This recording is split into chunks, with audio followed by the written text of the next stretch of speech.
សូមជម្រាបសួរពុកម៉ែបងប្អូនសាជាថ្មីនេះខានមកលេងផ្ទះឡាំពេកយូរហើយផ្ទះគាត់បាទពោពេញទៅដោយសត្វតាមន់បងប្អូននេះមើលមន់បាទមន់ផ្ទះគាត់មានទាំងមន់មានទាំងដំណាំដាំដុះនោះគាត់ក៏ពួរស្ងោមន់បាទអូស្ងោទេបាទមន់ពីថ្ងៃរួចហើយបាទហើយយើងទៅមើលគាត់ស្ងោទេតិចមើល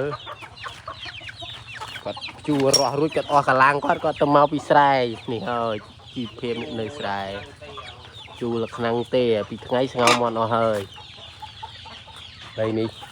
តោះនាំពុកម៉ែបងប្អូនមកទស្សនាជុំវិញផ្ទះគាត់បែបជីវភាពស្រុកស្រែគាត់ចិញ្ចឹមមាន់ដាំដំណាំនេះដើមមាន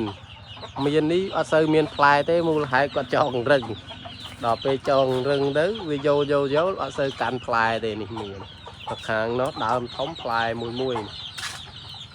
បាទផ្លែមួយហើយនេះកូនមន់នេះបើយើងចិញ្ចឹមកូនមន់ឃើញគាត់ចិញ្ចឹមរៀងកបដោយសារកូនទុយចេះយើងដាក់វានៅលើទ្រុងដល់ពេលដាក់លើទ្រុងទៅរៀងធំបន្តិចបានយើងតម្លាក់ចុះតែចិត្ត1គីឡូហ្នឹងគាត់តម្លាក់ចុះនោះមេដាក់ក្រោមយប់ឡើងយើងយកមេដាក់ឲ្យវិញឲ្យវាមានភាពកក់ក្ដៅហើយនេះមន់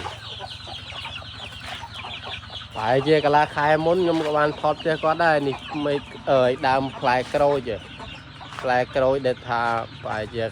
កាលាខែមុននឹងអត់សូវមានភ្លៀងធ្លាក់ហើយក្រូចក៏វារៀងសពោនៅលើភ្លៀង 3-4 មេរៀងស្រស់ស្រាយវិញប៉ុណ្ណេះបានហូបវិញហើយមុនថាអត់ព្រោះទេឥឡូវនេះព្រោះនេះមន់ដាក់ចំណីរួចអស់ហើយអញ្ចឹងអត់សូវមកទេម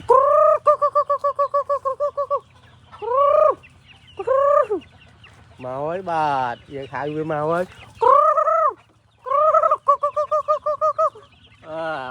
មកហើយយកទៅដាក់ជ្រៅ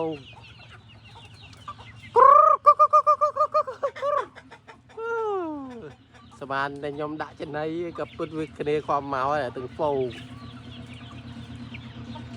នេះខាងអស់ទៀត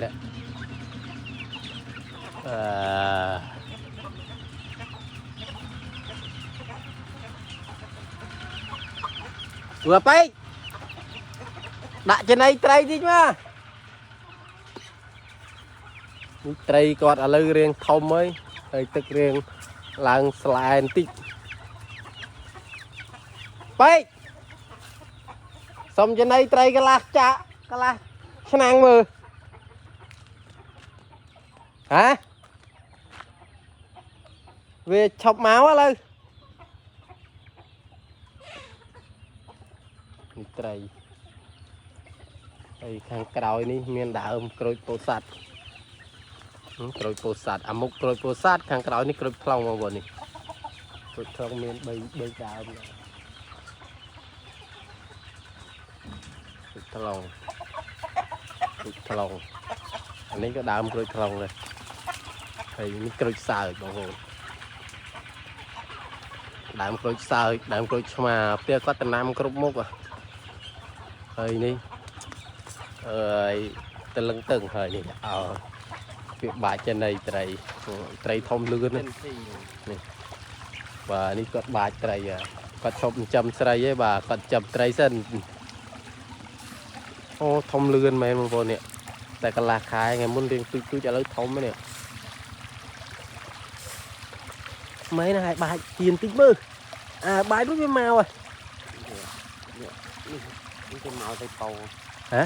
មកទៅពោជួយម៉ាយអូធំលឿនវិញមកអស់ហើយអស់ទៅបានប៉ុណ្ណាមកប៉ុណ្្នឹងទៅដឹងមិនអើតែធំនេះអើដូចនៅទីតូចអូធំលឿនមកជួយ3ភ្នត់ជាងហ៎បែដូចតាប៉ុណ្ណាហ៎ដូចតា3ភ្នត់ជាងហើយធំលឿនដែរthờiត្រីនេះវា